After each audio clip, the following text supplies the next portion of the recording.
What's up, everybody? Jerry Scarlato here. I'm here with Kyle, James, and we are going to talk about standards mostly.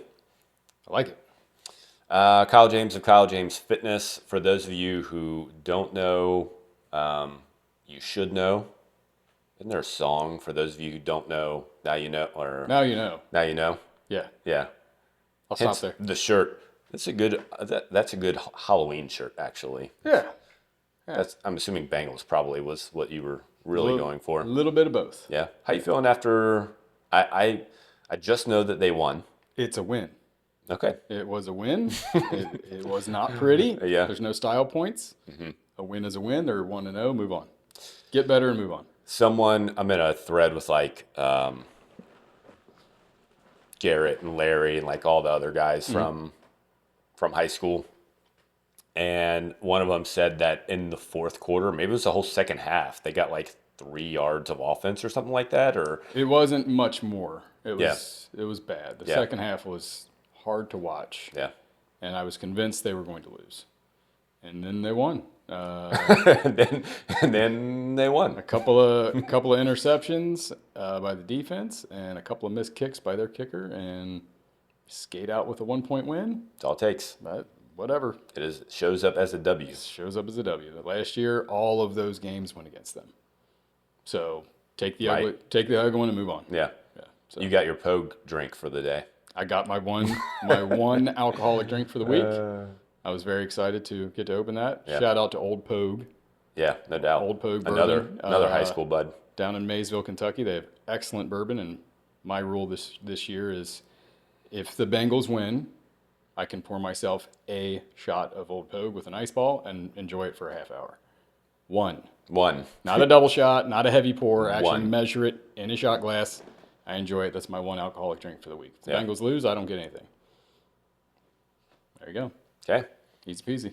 Generally, it was There. probably probably just either way. You just drank Too much. enough. Yes. Yeah. Either you were celebrating or soothing. Or trying to drink away my sorrows. It never worked. It never worked. And you realize these things as you get older that, adding more alcohol to your anger isn't good. It doesn't work for anyone. It doesn't work out for me or anyone within my general circle for the next 24 to 48 hours. So let's just not do that anymore. Yeah. I will say it has taken me a long time to mature mentally, in general. When I say it has taken me, it is taking me a long time. Maybe is a better way to put that. It's a process. More Yes. precise. Yeah. The one place that I did figure that out, and I think you could attest to this, is drinking. Yeah. Because I definitely had a tendency, not regularly. I think a lot of times, like I was a happy-go-lucky kind of drunk, but there were a Yeah. lot of times I was. You always seem like you're in a pretty good mood. You could get pushed over the edge, but Uh-huh. you were generally a happy drinker. Yeah. Yeah. And I think that's not the main reason why I stopped drinking at 21 years old, which is ironic. I tell everybody I drank enough up till 21 to probably last a couple decades after that. Yes. Yeah. I got a very late start on the alcohol thing. That's Yeah. why I drank longer than you did. Yeah. Still do enjoy one from time to time. Yeah. Now, but as far as getting drunk, I've never. Yeah. That's gone. Yeah. We can't do that anymore. The next day is just gone. Yeah. I imagine you have, like, even if you had, like you said, that 2-shot drink instead of just a 1-shot drink, it was still like the next day you probably I'd be still feel. be very fuzzy the next day. Yeah. And that's I can only imagine having 1 shot. Yeah. I don't know what that would feel like for me the next day. I would imagine yeah. For you, considering you probably haven't had a drop of alcohol in 15 years. 15 years, Yeah. I would say let's just keep that rolling. Yeah. Yeah, I would say one would probably short circuit a few things. And Yeah. you probably shouldn't do that. Yeah. But yeah, if I have more than one, I can feel it the next day, and in many ways. Yeah. Physically, mentally, and when I'm mentally tired, physically tired, then I get cranky, and your emotions, and Yeah. it spirals out of control. It's bad for me. It's bad for Steph. It's bad for my kids. It's bad for my clients. It's just not good. So we're just not going to do that anymore. Yeah. It's very simple. Yeah. Well, you and I have the same temperament, so like I said, I think that was one of the things that I wanted to tick off early. Like, this is not going to be the thing that gets me worked up and over the edge. Like, I'm not going to let myself be drunk and then do something stupid because I Right. get angry at something. Right. So I think luckily enough at a relatively early age, I figured that out. But then it took me another decade or so to figure, not that I've totally figured it out at this point, but I've definitely gotten a lot better to figure out the whole temperament thing in general, because when you have that temperament where you can push yourself over the edge pretty, when the right buttons are push yourself over the edge pretty quickly. Yeah. That, as you well know, like, that takes a lot of focus and effort to not let that happen. Yes. Yeah. Hair tempers. Yeah. You throw a match on that flame or on that gasoline, with it can go off. And learning that and learning what accelerates that is big. And I'm the same way. I can, if I've got a few drinks in me, I can get really mad really fast. Yeah. I can also get overly happy. Yeah. And then want to keep going. And then before you know it, you're up way too late and you feel like garbage and your body's in panic mode because you've poisoned it all night. And so it's not compatible with family and kids and career, and it just doesn't work. Yeah. So, and if you think that it does, you're absolutely kidding yourself. Yeah. So. Yeah, that was one thing that we're like way off topic. Actually, no, this probably plays in well. At any rate. Yeah. That was one thing that Kate and I struggled with. Mm-hmm. My ex-wife, for those of you who don't know, which is probably most of you. I know. Yeah. That she was the type of person that was an emotional person and wanted to sit down and talk about things and just talk about them and just keep talking about them. And I'm the kind of person that I need to be able to walk away when it's time to walk away. Uh-huh. Like once we've gotten to a point, I need to be able to say, okay, I just need to take a break. Let me walk away, and we'll come back and we'll talk about it some more if we need to, or whatever needs to happen, right? She was not that way. And so that was one thing that we had a hard time with a lot, was just figuring that part out. And at that point in my life, like, that was the thing that really, like, this is somebody, like, I had a business and so on and so forth, and none of that stuff really got me worked up. I never got angry about any of it. Yeah. That was like the one thing at that point in my life where it would push me to that point where I'm just like, you got to let me go. Like, you got to let me step away. Like, it has to get set. I just have to, that's my way of being able to calm down. And as long as I don't find myself in any of those situations, I have no problem. Like I said, I pretty well got it under control, I believe, at this point. But I think a lot of the reason that is because I've eliminated a lot of the things that trigger my rage, other side. Yeah. Alter ego. Yeah. Mm-hmm. Yeah. I know about that. Yeah. He has a different name than me. He does. Yeah. He does. There's Kyle and there's KJ. Two different people. Yeah. Very different. Scarzan, I guess, would be the... Yeah. It's good to have him. Mm-hmm. Don't want to see him much. He's there. Nope. Yep. Cassie says every once in a while, because we'll, like, just jokingly talk about someone saying something to her or hitting on her or something like that. And she's like, I'm kind of scared to know what would happen if someone did something to me. And I'm like, yeah, I'm a little scared too. Like, I don't want to be in that situation. And I hope no one ever puts me in that situation. Yeah.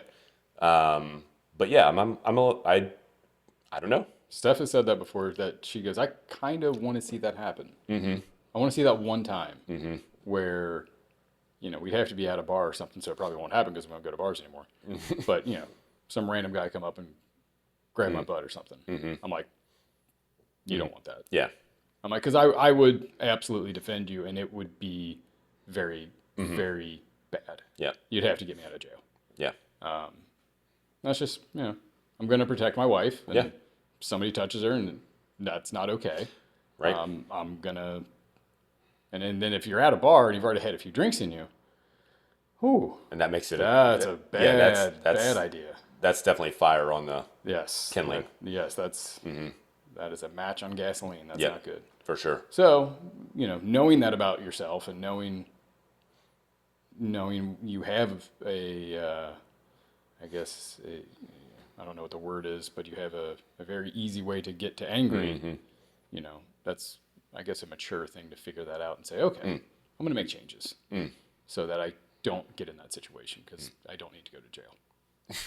Facts. Plain and simple. I would like for that to not happen. I'd like to not go to jail. Yeah, for sure. It'd be a damper on my day. Yeah. Yeah, and a tough conversation with the kids. Really tough. Yeah. What's a mugshot, Daddy? Well, where do I start? yeah.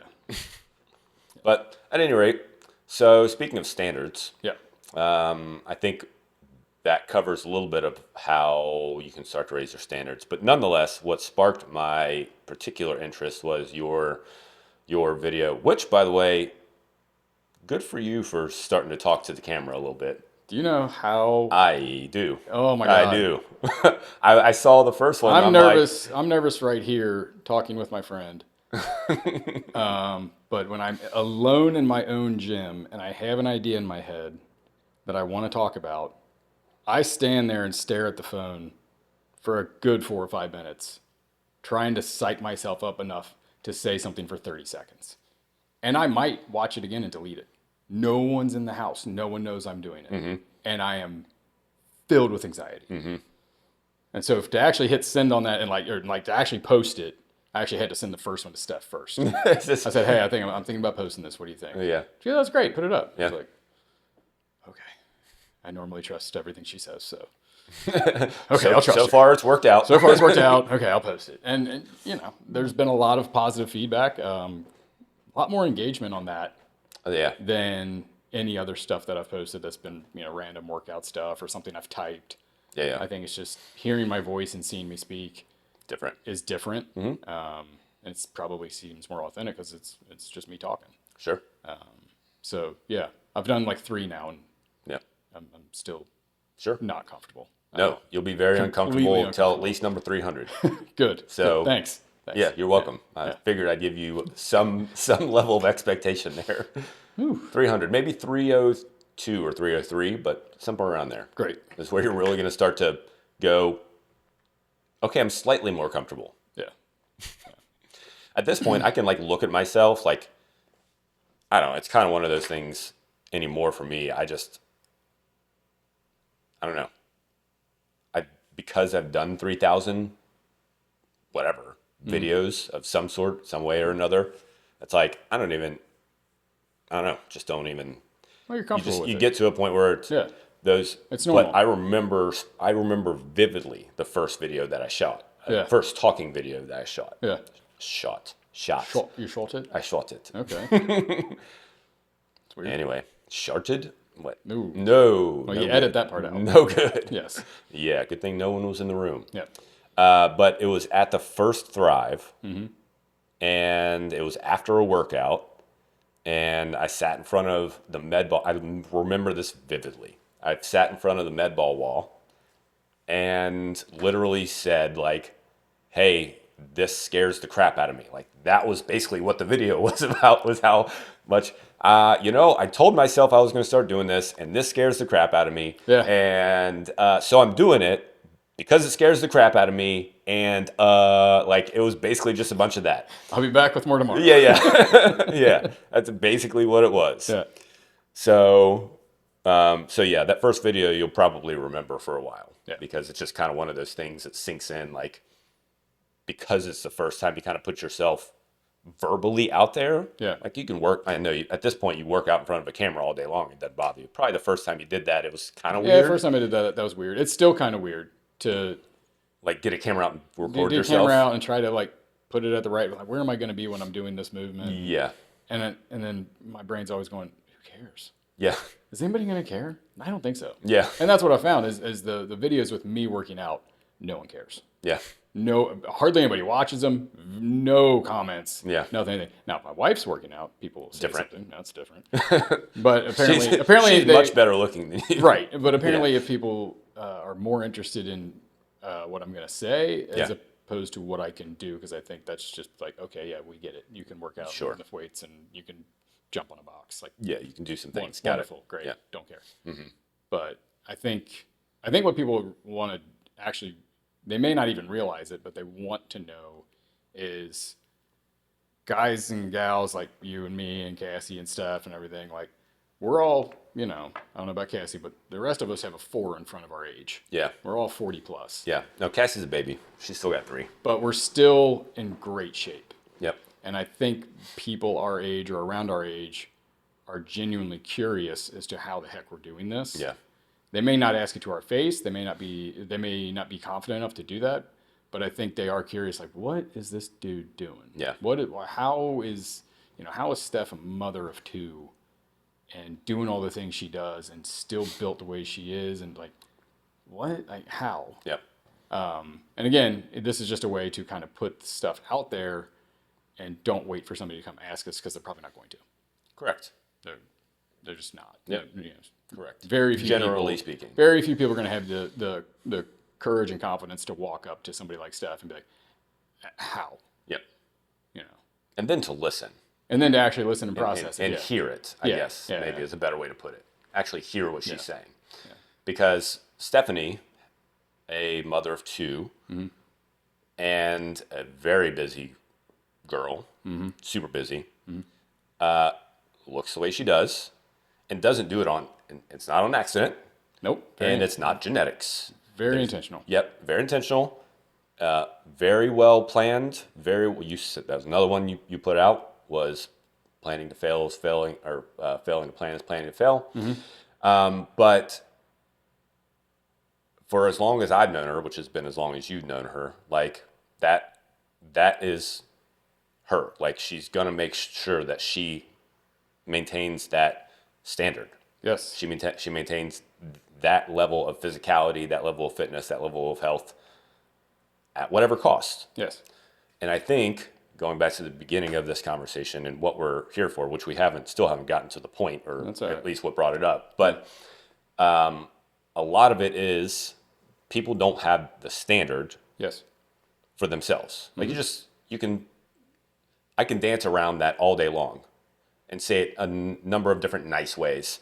You just need to want it a bit more. You got to do it for yourself. No, you just don't have the standard. Right. You've just decided it's not that important. Yes. You can tell yourself all day long that I think this is important and blah, blah, blah. But no, you haven't decided yet because you haven't done anything about it. Right. Or you haven't put in the necessary effort to make it happen. Right. And that starts with having a standard. The problem is everyone looks at everybody else and goes, well, I guess I'm doing okay because everybody else looks like me, or I look like everybody else, or I'm like slightly better. Yeah. Maybe you're like slightly not as fat, or only on 2 medications instead of 3, or you eat out 3 days a week instead of 5, or whatever the thing is. Yeah. So you compare yourself to the average, and the average. Well, I'm doing slightly better than that, so. So your standard is that. Yeah. And that's a big thing with Steph that I noticed. One of the first things I was attracted to her about when I started to really get to know her, outside of she's attractive, she's built great and all that, was I figured out once I got to know her, this chick has extremely high standards, and they're black and white. There's no gray area with her. And I think that's where most people get, like you're saying, they're comparing themselves to the average. They're comparing themselves like, well, this isn't that bad for me. It could be worse. Well, yeah, you could be doing meth. That would be worse than a bag of potato chips. Yep. Meth is worse than potato chips. That's fact. That's fact. Okay. But are the potato chips good for you? And that's how Steph's mind is wired. It's either it's good for me or it's not. There is no middle ground. And so when you have that sort of black and white standard, it becomes very, very easy. It's not hard at all. People make this misconception all the time about guys like us and Steph and Cassie that we don't like sweets or we don't like desserts. Should have seen me 2 nights ago. That is false. That is false. We probably like them as much or more than anybody because we limit how much we have. So when I do have ice cream, I have ice cream. I hit it hard. Big fan. Hit it hard. But a standard Steph and I have is we do not have that stuff in the house. Period. We just don't. Because if it's in the house, I'm going to eat it. Okay, so if we want ice cream, I don't know where this standard came from. We never sat down and talked about it. Weekend. Either Friday night or Saturday night. Not both, but one time over the weekend. If we want to go get a pizza, if we want to go, get some ice cream or something, we will. So if you see me on a Saturday night eating ice cream, don't be go, oh, the fit guy. This is my one sugary trash for the entire week. What have you done this week?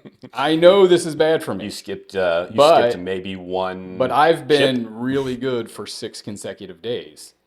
So I'm going to allow myself to have this one treat. And I'm not going to go buy a pint of ice cream or a gallon of ice cream or something, take it back to the house. I'm going to go have an ice cream cone at the ice cream shop. Because if it's not at the house, I won't go get it. And for some reason, the weekend thing became a thing. Our girls will come home from school sometimes, and Mom, and Maya said this just the other day. Mom, Daddy, can we get ice cream tonight? And Steph goes, "It's Tuesday, babe. We have standards." And I was just like, "Roll." Wow, Mommy's right. Yeah. So if you want this weekend, Saturday night, you want to get some ice cream, we will. Okay. But the girls have grown up with that, so they don't fight us on it. We don't have candy in the house. We go to the 4th of July, go to the parade, get all the candy and everything. As soon as we get home, I'm throwing it all in the garbage. I'm like, pick out like 4 things you like. The rest of it goes in the trash. And most of that, quite honestly, is for me. I have a sweet tooth. Yeah. There's candy in that bowl I don't even like, and I'll eat it because it's there. Yeah. And it calls to me. I walk past the bowl, and the bowl's like, hey, come here. What's up? Twizzlers? No, I don't. Okay. So no, I know that about I'm very aware of that about myself. And it's not about people always say, well, I just don't have the willpower. No, that's crap. I don't have the willpower either. Just get rid of it. Throw it out. And if you do that, then you don't have to be tortured with, should I eat this? Should I not? Should my kids have it? Should I not? It's just not there. And it makes it very, very easy. Yep. But I'm going to keep going on this. Mom and dad have to be on the same page. If you, as the dad, want to get fit, but you haven't had that conversation with mama, how is she and you together going to make the same decisions for you and for the kids? Well, she's not really there yet. Blah, blah. You need to have that conversation. That's part of the things you're talking about, taking the necessary steps. It's not about buying the right water bottle or the right gym clothes or getting the right gym membership. It's about having that tough conversation with your significant other about how we both need to get in shape. And I think people avoid that because you don't want to hurt your wife's feelings or your husband's feelings. I get it. But sometimes all the times, the hard conversations is where real growth is possible. If it's always, oh, honey, you look great. No, she doesn't. She put on 50 pounds. You know better. And so have you. You don't look great. You don't feel great. Just be honest with yourself. But, people get their feelings and start to feel bad. And so we just avoid it. Yep. And we just spiral out of control for decades. I would say that is most definitely an underlying cause of probably all relational discontent. Not all, but a vast majority of relational discontent is not having those kinds of conversations, whether that's for health, whether that's for finances, whether that's for just how the relationship's going in general. But I think for health in particular, because I saw that a lot at Thrive, where one of the two would come in and they'd get themselves all, squared away, and they'd try and drag the other one along, but the other one doesn't want to. The other one doesn't want to. Yeah. It just makes it more challenging. They just bicker about it more often. And that is what it is, but I would definitely agree that having that conversation at some level, and the hard thing is having a conversation. It's not having a dictation, meaning you're not telling the person how it's going to be. You're talking with them about how you'd like it to be, and then coming to an agreement on what it's going to look like. And that may be that they're not going to play along. Right. But you have to decide what things are going to look like, because otherwise one of you will build resentment. Both of you will build resentment if you don't come to some level of agreement, no matter what that looks like. Right. But you have to have the conversation. Otherwise, that resentment will build. You will get upset, and it'll lead to just complete unhappiness for the rest of your, not rest, but until something blows up. Yeah, for the rest of that relationship, however long that lasts. Something blows up or something else happens, whatever. But no, I would totally agree with that. But to go back to the having a standard for the family in general, the video that you had or the video that you put out was about changing things for yourself, but not changing them for your kids. Yes. And most definitely when you're dealing with, again, a spouse or family in general, it adds a bunch of levels of complexity, right? Yeah. If it's just you and a spouse, there's a level of complexity, but it's not as complex as when you throw then kids into the mix. Right. So, and I will be the first one to say, I don't have kids, so I can't speak directly to what I'm about to say, or I can't, I don't have firsthand experience on Yeah. what I'm about to say. Yeah. But I do very much understand human behavior and behavioral development and have worked with thousands of people who do have kids. So I can say with a bit of certainty that what I'm going to say has validity behind it. The challenge is people think that you can't change a kid's nutrition or fitness or whatever habits because they're a kid and they love sugar, or they're a kid and they love junk food, or they're a kid and they like playing their video games, or they're a kid and XYZ, whatever the excuse is. Yeah. Knowing who you are Yeah. and seeing your children, again, as a perfect example, I know that that's not true. No. So, how have you been able to basically completely upend that misconception that all kids love sugar and that they just need to have sugar all the time, or they need to have junk food all the time, or they need to play video games? And it's not to say that your kids don't have sugar or don't play video games or don't do any of that, but damned if they aren't in pretty phenomenal shape It's very, very sparse. Yes. And that starts with, before Steph and I even got married, very early on in our relationship, we would talk about different things about working out and being in shape and how we're both just, I don't like the term ex-athletes. I feel like we're both still athletes. We're just not really playing anything at the moment. We're both competitive. And, I'm not going to beat around the bush here. We both like the fact that we look pretty good. And now we don't work out for vanity reasons, but man, does it feel better when I get out of the shower, I got a towel wrapped around me, I walk in the room and Steph goes, "Damn, you look good." Man, that feels good. Yep. And I say the same thing to her, and I know that pumps her up. So we made that decision very early on that this is how we're going to be. I'm not going to get out of shape. You're not going to get out of shape. And I don't think she stays in shape for me. She stays in shape for her. I stay in shape for both me and for her. For me, it's mostly about keeping my brain feeling good. Because if I go a couple of days without working out, I'm a maniac. It's unpleasant. But I want her to respect me. And if I respect myself, she'll respect that. If I totally let myself go and just go blown up out of shape, she's going to be like, "Where's the guy I married?" That's not who I married. You look awful. You feel awful. You're acting like a jerk. Why? So we had that conversation very, very early on. And it wasn't one sit-down conversation where, we're talking about this now. It's just over the course of the years and things we talked about and how we did things. And then when the kids came along, why would we change that? I'm in really good shape. You're in really good shape. We're in good health. We go to the doctor, get your blood work, and the doctor's like, "I got nothing to tell you, man. Get out of here." Great. Why would I not want that for my kids? Why would I say, okay, well, I'm going to eat this way and this way. I'm going to have these standards for me, but my kids can eat all the trash they want because their friends do. No.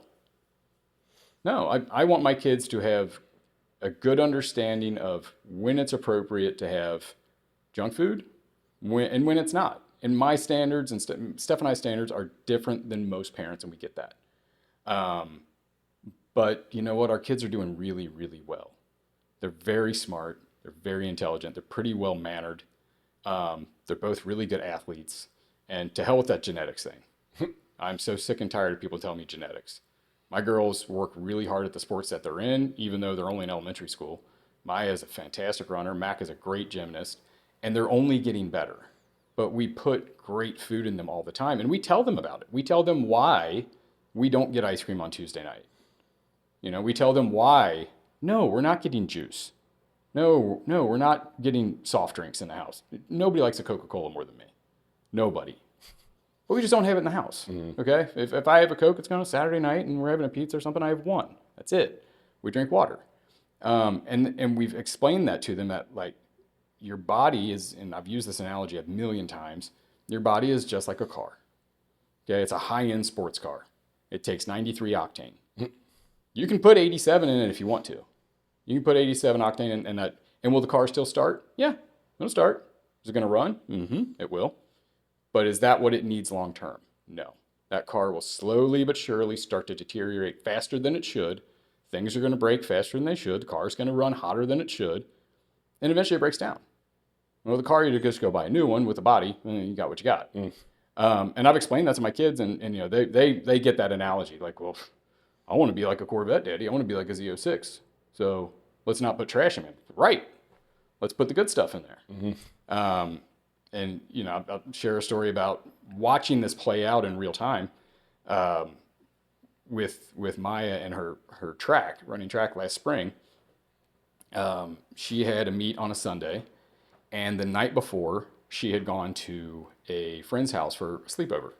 Now, I was thrilled that she went and actually stayed the whole night. It was first time doing that. I was proud of her. And so I'm not upset that this happened at all. But we got to the track meet. She had a track meet at the same place the week before, had run the mile in some insane time. Now she's running the mile again 1 week later. And I'm watching her run, and you can just see in her face. She's laboring.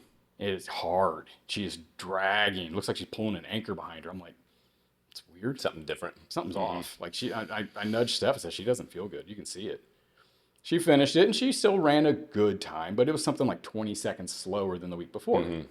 And the mile, that's big. That's a lot. That's a big margin.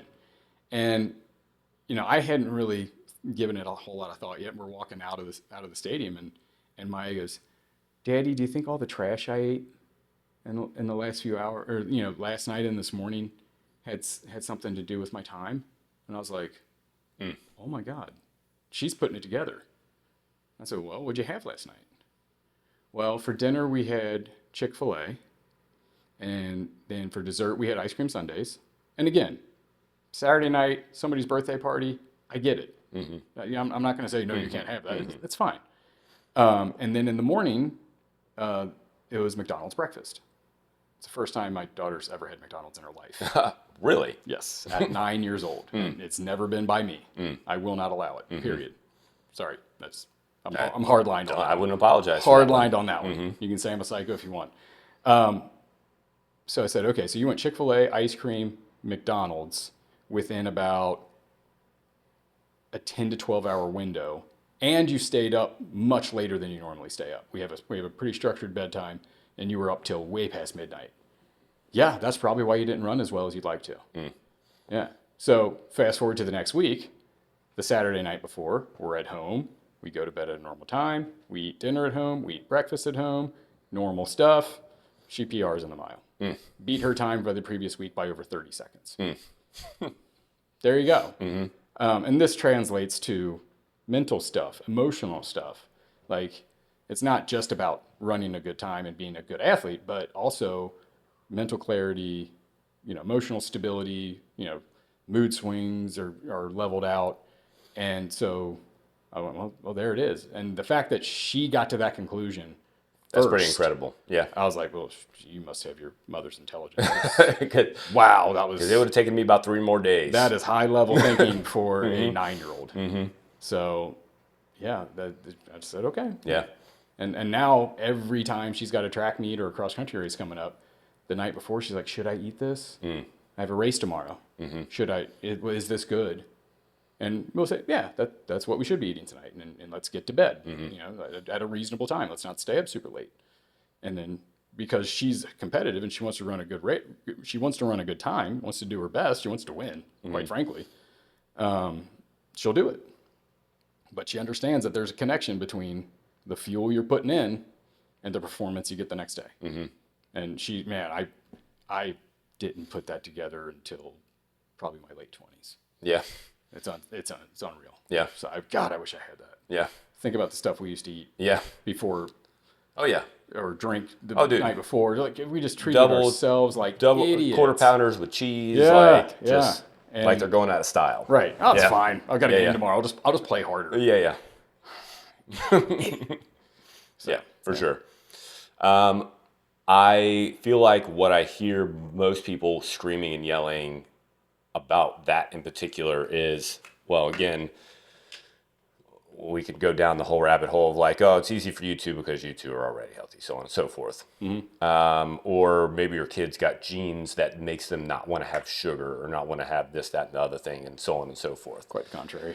Yeah. So have you had to overcome, because I think that's the sticking point in my mind for most people when it comes to their kids, is they feel like kids are kids. They're gonna want sugar. They're gonna want junk. They're gonna want this. They're gonna want that, and they won't accept the fact that, number one, they're following what you're doing. Number one. Number two, they are simply eating whatever you give them. Yes. And the simple fact of the matter is, all of the things that come out of that box or that bag that you're feeding them, or that can, or whatever it is, all of them are literally made in a lab to be addictive. And the more addictive a thing, the stronger that connection. And in those formative years is when those connections are made. And that's in that range that we're talking about, 6 to 10, 6 to 5 to 10, like whatever that range is. Like, that's when those connections are really very strongly made for those kids, whether that's sugary drinks, whether that's junk food, whether that's arcade games, listen to me, 40-year-old. Some Pac-Man. Video games, whether that's whatever it is, like that's when those connections are made to those addictive substances. Yes. And that is completely overlooked because people just think, oh, well, it's just the way kids are. It is just the way kids are if that's what you do. If you allow them to have it. Yes. Have you had to have you felt a push from Maya and Mac? Like, has it been hard for you guys to keep them away from junk food and keep them away from sugary stuff and keep them away and to get them to eat they probably don't eat a ton of it. I don't know. Do they eat a ton of vegetables? I have no clue. Maybe it's still hard. I don't know. No. It's been actually really, really easy. But I can't imagine trying to introduce this type of eating now after 7 and 9 years of something else. It goes back to Steph and I had standards in place when we first started dating. And it just grew and grew and morphed and got better and better and better. So because me and her were on the exact same page, and honestly, I kind of had to adapt to her standards, the black and white. Good for me, not good for me, nothing else. I had to adapt to that. I don't even know if she realizes that she has that standard, but she's very one or the other. There's no gray area for her. And because we had that already in place, just she and I, then you bring the kids along. I don't know if you know this. The kids are going to do whatever you tell them to do because they're your kids and you're in charge. And I think some parents almost, I think, want to be best friends with their kids, and that's a mistake. Don't get me wrong. I love my kids to death. I have a wonderful relationship with both daughters, but I'm dad. What I say goes, and she's mom, and what she says goes. But if I'm saying one thing and she's saying another thing, now we've got a fractured home. Now we've got, well, mama's going to let me have ice cream or daddy's going to let me have soda. No, she and I are on the same page. And when Steph says something like, no, we have standards, we're not doing that, I'm with her. And if I say that, Steph's with me. And there are times where I'm like, oh, I kind of would like a pizza tonight. And I'll kind of nudge Steph like, hey, we get a pizza tonight? And she's like, no, it's Tuesday, dude. I'm like, you're right. You're right. But thankfully, and that's happened with me too, where she'll come to me and normally I'll give in. But Normally I'm like, yep, of course, that sounds great. That sounds awesome. Let's go. That's where it is very, very easy for the kids. The kids are going to do whatever you do. They end up walking like you. They end up talking like you. They end up having the same attitude you have. So if they see mommy and daddy eating a steak and a baked potato and some asparagus and drinking a big mason jar of water, they're going to follow right in step with you because that's just what we eat. And I think sometimes parents say, well, I don't want to have this fight with my kids, so I'll make myself some chicken and some broccoli. I'll make them chicken nuggets. Are you freaking serious? They're not going to starve. Don't make them chicken nuggets. They will eat. Don't have chicken nuggets in the house, first of all. Second of all, you make them a plate of food. And we've done this before. This is the hardest thing we've ever done. And it's not that hard, which tells you that the standards thing is working really well. Sometimes Maya will sit there, I'm not hungry right now. Or I don't really want, this doesn't sound good right now. And Steph and I both just go, okay. Okay. Well, when you are hungry, that's what you're having. We do not waste food in this house. That's another standard. We bought that food. We prepared that food. Well, Steph probably prepared that food. There's been time and money invested into this. This is not going in the garbage. You're going to eat it, whether it's now or it's in 2 hours. I'm not going to sit there and browbeat you and make you have to clean your plate. No, I'm not going to do that. But 2 hours from now, it's getting close to bedtime, and you're like, I want a snack. That chicken's still over there. Eat it. I'll warm it up for you if you want. Yeah. But you're going to eat it. And every single time they will. My kids have never, ever, ever gone to bed hungry. Yep. They eventually will go, oh, okay, and they'll eat it. And as we've done that, that happens less and less and less. Sure. They know what the answer is because we've been so consistent with it that they know the answer is, okay, that's your food. Yep. No snacks. We're not making some popcorn or anything. That has to be eaten. Oh, okay. But because they know that that's how it is, they don't fight us. And I think parents think that, even if, goodness forbid, a kid missed a lunch or a dinner or whatever because they're not going to eat whatever you eat, they think that that child's going to die. They ain't going to die. Because of that. And then the next time they, breakfast the next morning, they pass, eventually, the truth of the matter is, at that age, they don't have the fruition to just keep pushing through and not eating. Evolution's going to take over, and they're going to eat. They're going to eat. It's just the way that it is. Especially 1, 2, 3, up to probably 5 years old, 4 or 5 years old. Especially that age, evolution will take over, and evolution's going to go, hey, you have to rely on them to feed you. Yeah. So you better eat something. Fall in line. Yeah, because that's what they're giving you, so you better eat. Yeah. That's simply the way that it is. Evolution will win every time and will force them to eat. Yeah. That's just the way that it's going to be. Yep. Now, once they get to 10, it probably gets a little more challenging. Sure. Because there's a little more consciousness there. It's more of a human. It's, so on and so forth. So I get it. Probably a little harder. Yep. But eventually, evolution will win and they will eat. So you have to decide if you're going to deal with, and this is why most adults fail at most things anyway, but if you're going to deal with the short-term discomfort of having to push through those moments when they don't want to eat and they want to fight about it and so on and so forth, so that in the long term, they do follow suit, they do eat the things that you want them to eat more regularly, they do move more often and exercise more often, you're starting to teach them these new habits. You have to be able to push through that short-term discomfort in order to get to the long-term goal that you're trying to get to. Yes. But again, a big reason why most people, adults, can't do anything anyway, because they won't push through the short-term discomfort of most anything. Right. I was going to say that it is hard to sit there at the table when a kid is just like, I don't want to eat that. I can only imagine. And they're just dug in. I don't want to eat that. If you as the adult haven't put yourself through enough challenging things, the threat of that friction between you and your kid will make you fold. Because you folded when you were supposed to go to the gym and you didn't. You folded when you were supposed to get on that diet and you didn't. You were folded when you're supposed to give up that alcohol and you didn't. If you keep doing that in your own personal life, the odds of you having kids that you can have mind you and learn standards is impossible. So that's where, if you're a structured, high standards person and you marry a structured, high standards person, your kids are going to just follow. And then the beautiful thing is my kids don't know any different. They're starting to become more aware and they're seeing other kids and they're like, why does that?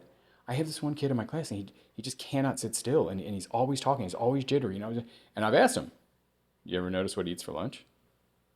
Oh yeah. He always has a Lunchable and a Pixie stick and a slushie. And I'm like, what'd you have for lunch today? Mommy packed me chicken and a baked potato and some apples. And your behavior's pretty darn good. You can sit still. You can focus. Yeah. Coincidence? There might be a correlation between the two. I'm just saying. And that's, but if mom and dad don't have the structure and the discipline in themselves, how can you possibly put that on your kids? So the kids eat what you eat. You feel like garbage all the time. You might not have been diagnosed with any sort of behavior disorder or any of these other things, but maybe you got a belly out to here and you're sluggish and you're tired and you're always in a brain fog. But your kid's got ADHD. That's the kid version of what you're dealing with because you're eating the same stuff. So the kid might present as a skinny kid, but he's hyperactive as hell. Can't sit still. He's jittery as hell. Blah, blah, blah. But you're not jittery as hell as an adult, but you're worn down and you're out of shape. You feel bad about yourself. You feel bad about this and that and all that, but you eat garbage, you drink garbage, you stay up late, you're smoking this and doing that. So it's not the same symptoms. So you're like, well, it can't be diet related. I eat the same stuff. I don't feel like that. It's like, yeah, it's the same thing. So it's the same exact thing. He's in a different developmental point in his life. His body's at a different stage, and these symptoms present differently. But if you clean up your diet and enforced it on your kid as well, then you could probably clean up most of the problems. No doubt. Yeah. Yeah, I think that this is an incredibly long-lasting conversation, most definitely. This could go on for a long time. I think it really just comes down to deciding what... One of the conversations that we had not too long ago, and one of the hardest realizations that I had as a trainer when I was training was that not everyone wants help, right? Even though they pretend they do. And sometimes you just need to stop trying, which sounds bad, meaning quit fooling yourself that you're going to make this a priority. Like, quit fooling yourself that you're going to make your health a priority and that you're going to start exercising and so on and so forth. You're causing more tension in your life, continuing to fool yourself into thinking that. The hard truth is, either decide to do it or don't. Yep. Like, just either decide one way or another. There's that black and white thing I was talking about with Steph standards. Quit teetering. Do it or don't. And it's not to the effect like, yes, there is a long continuum. There is a continuum, and you have to decide what part of that continuum you're on and decide. And it's going to change potentially throughout your life. And eventually you might get to the point where you really want to make things better. But maybe you're at the point where you don't really feel the need to make things better. Yeah. Just be okay with it. That's fine. Yeah. Yeah, just be okay with it. Yeah. But decide where you want that to be for you, and realize that that is your standard and that you're meeting your standard every single day. Absolutely. Every decision that you make, every moment that goes by and you make a decision, you're meeting that standard. Don't fool yourself into thinking that it's because it's hard to change, because is it? Again, this is coming from somebody. I have lost 60 pounds in my, 240 at my highest, something like that. I think so. Yeah. You're up there. I was up there. Yeah. 240 at my highest, and at my lowest, I was 175, probably close to 170. Good Lord. In my adult life. Yeah, I was thinning. You were emaciated. I was a little fella. Yeah, I was worried about you. Yeah, I was a little fella. So, whatever, 70 pounds in my adult life. So you can't tell me that I haven't done it before and that I haven't had to make the changes that need to make in order to go one way or the other, for that matter. Right. So, but just quit fooling yourself into thinking that it's some other problem or that it is that hard or whatever. Like you haven't decided that it is that important, and you haven't set a standard for yourself to say, hey, I'm only going to live by, like, this is what I expect out of my health. Right. This is what I expect to meet. This is the standard I expect to be at. And then doing what is necessary to make that happen. Once you've set the standard, at that point, all you have to do is do what's necessary to get there. Yeah.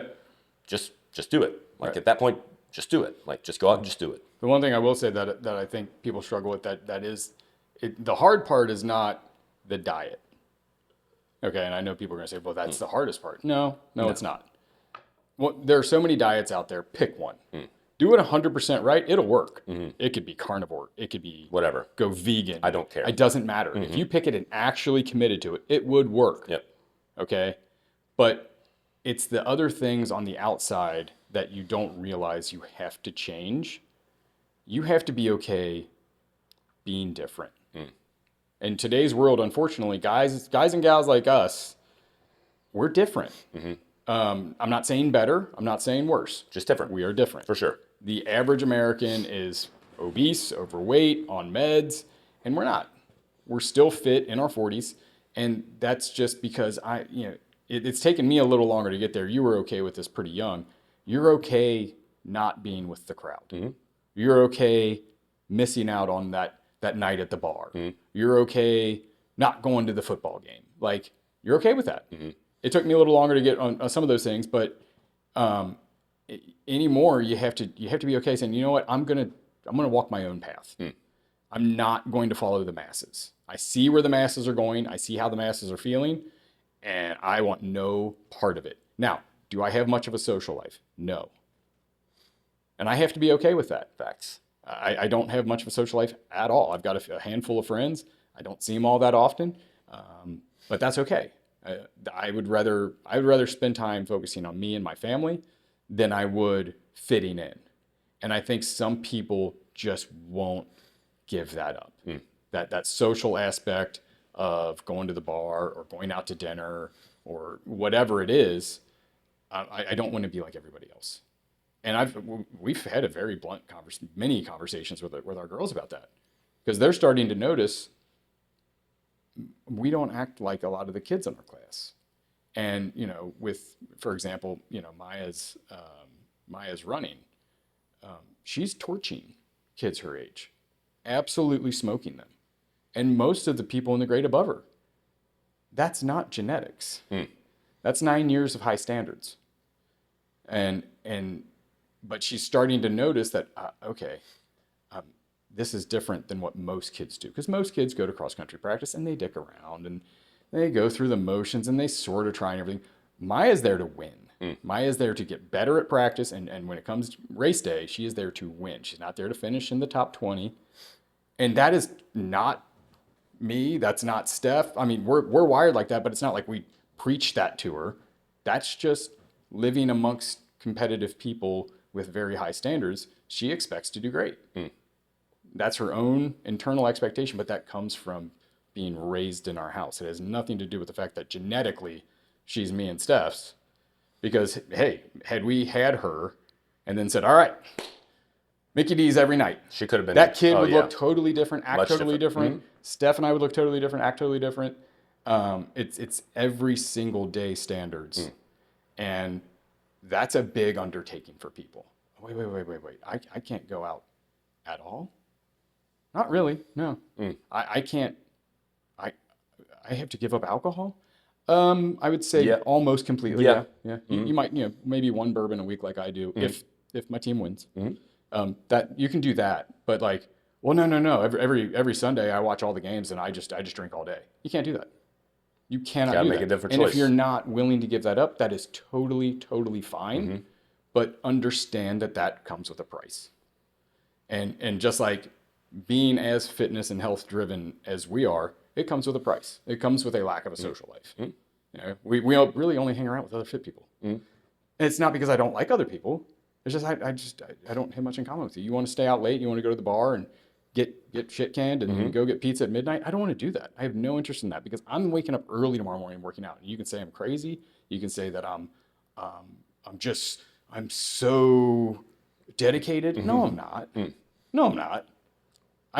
I want to walk this path, and that's what I'm going to do. And you can come with me if you'd like. I don't really care if you do. You know, it'd be Your fun. choice. It'd be fun if you did, but it's your choice. So yeah, I think that's the part people, oh, I'm trying to stick to my diet. No, you're not. You don't try. You just do it. You just do it. You don't. We talked about maybe doing a video series on the Try Monster, where people are like, oh, I'm gonna try to eat this chicken, and all of a sudden this shadowy figure smacks it out of your hand and crams a Big Mac in your mouth, and well, I tried. That's not how it works. You don't care enough yet. You're not willing to give up your vices, your friendships, your social circle, whatever it is. You're not willing to give that up yet, and you may never. But just as long as you understand, you go in with open eyes and understand what that brings, that's fine. It's fine. I'm not going there. True. So, anyway, All right. that's all I got. Good stuff. Yeah. I think that was good. Yeah. All right. Okay.